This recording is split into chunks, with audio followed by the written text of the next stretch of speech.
नमस्कार। आजकल भाजपा की फेक न्यूज फैक्ट्री से ज्यादा मीडिया का एक वर्ग है जो कांग्रेस के सोशल मीडिया से खासा परेशान है। बड़ी अपच है, बड़ी दिक्कत है। इनमें से कुछ कमांडो वॉरियर नोएडा के तो ऐसे हैं एंकरगण जिन्होंने शोज तक कर डाले कि कांग्रेस के सोशल मीडिया ने ये क्यों कहा, कांग्रेस के सोशल मीडिया ने वो क्यों कहा। ये वही प्रबुद्ध वर्ग है जो राहुल गांधी के खिलाफ भाजपा के जहर को और झूठ को घर घर तक पहुंचाने में जिसने बड़ी कारगर भूमिका निभाई है। ये वही चरण चुंबक है जिनको राहुल गांधी के खिलाफ बोले हुए अपशब्द सुनाई नहीं देते, जिनको राहुल गांधी की छवि को बिगाड़ने की भाजपा का जो सुनियोजित षड्यंत्र था वो दिखाई नहीं देता, जिनको राहुल गांधी के बयानों को तोड़ मरोड़ करके जो भाजपा झूठा प्रचारित करती है ना वो दिखाई देता है ना सुनाई देता है।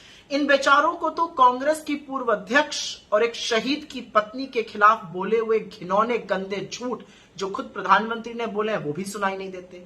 इनको आजाद भारत के प्रथम प्रधानमंत्री नेहरू के खिलाफ बोले हुए अमर्यादित अपशब्द नहीं सुनाई देते। इनको तो महात्मा गांधी का अपमान और गोडसे का महिमा मंडन भी नहीं सुनाई देता। इन बेचारों को सुनाई और दिखाई देता है तो सिर्फ वो सवाल जो मोदी जी से पूछेगा, और उससे फिर क्या फर्क पड़ता है कि वो सवाल तार्किक हो, सच से बुलंद हो, तथ्यों पर आधारित हो, कोई फर्क नहीं पड़ता।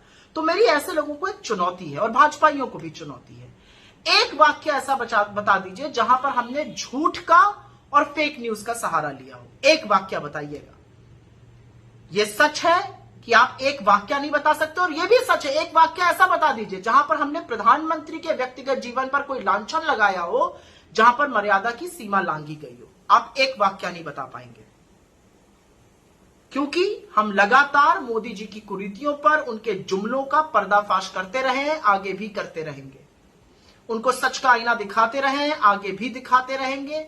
उनके जुमलों को बेनकाब करते रहे, आगे भी करते रहेंगे। उनके दोहरे मापदंड, नफरतियों और अपराधियों के उनके संरक्षण का पर्दाफाश किया है और आगे भी करते रहेंगे। हमने तो प्रधानमंत्री मोदी के स्वर्गीय माता पिता के खिलाफ न कभी अपशब्द बोले हैं, न बोलेंगे। ना उनकी दादी के खिलाफ, ना उनके पिता के नाना के खिलाफ हमने जहर उगला, और ना हम उगल सकते हैं, ना हम उगलेंगे, क्योंकि हमारे संस्कार ही नहीं है।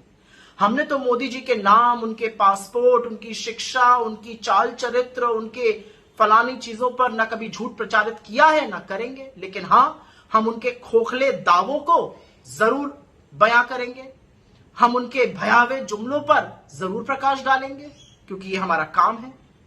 हमने ये सब नहीं किया, लेकिन हम तो वो कर रहे हैं जो मीडिया को करना चाहिए था। हम मोदी जी से महंगाई पर, बेरोजगारी पर, गरीबी पर, आर्थिक असमानता पर, चीनी अतिक्रमण पर, अडानी के महाघोटाले पर, महिला की सुरक्षा पर, अपराधियों को दिए संरक्षण पर लगातार सवाल पूछ रहे हैं और सवाल पूछते रहेंगे। ये काम तो आपको करना था, काम हम कर रहे हैं। और असलियत यह है कि भाजपा की परोसी हुई नफरत का सामना हम तथ्य से, आंकड़ों से, सच से और कभी कभी व्यंग से देते हैं। यह भी सच है कि भाजपा ने और मोदी जी ने करोड़ों रुपए और मीडिया के बलबूते पर राहुल गांधी जी की छवि नष्ट करने की बड़ी कोशिशें करी। हम ऐसा चाहकर भी नहीं कर सकते। अव्वल तो हमारे पास इतना पैसा नहीं है, दूसरा मीडिया हमारी तरफ नतमस्तक नहीं है, और तीसरा सबसे बड़ा कारण हम ये इसलिए नहीं कर सकते क्योंकि इसकी इजाजत ना हमारा जमीर देता है, ना हमारे संस्कार देते हैं, ना हमारे मूल्य देते हैं। तो आपको किस बात की दिक्कत है? आपको किस बात से तकलीफ है? और क्योंकि आपको तकलीफ है तो लगे हाथ हमें ज्ञान बांटने से पहले एक सवाल का जवाब दे दीजिए कि मोदी जी से तो हम सत्य पर सवाल पूछते हैं, तब आपको आपत्ति है। आपने ये आपत्ति तब क्यों नहीं जताई थी जब राहुल गांधी जी के खिलाफ झूठ परोसा जा रहा था? कितने शोज करा के आपने खंडन कराया था? कितनी बार भाजपा को कटघरे में खड़े करके सवाल पूछा था कि कोरा झूठ क्यों बोला जा रहा है? अगर एक बार भी किया था तो आपकी बोलने की हिम्मत हो सकती है, आपने एक बार भी ऐसा नहीं किया। तो तब आंख मूंद कर बैठे थे और अब शोज होंगे। ये तो आपका भी दोहरा मापदंड दिखाता है। और अपने भाजपा के मित्रों से मुझे सिर्फ ये कहना है कि इसी जीवन में पाप और पुण्य का फैसला होता है। इसी जीवन में अपने कर्मों की सजा भुगतनी पड़ती है। बड़ी नफरत फैलाई है, बड़ा जहर उगला है। हम तो इसका सामना मोहब्बत से करेंगे, लेकिन हिसाब तो आपको देना होगा। ये तो शास्त्रों में अंकित है।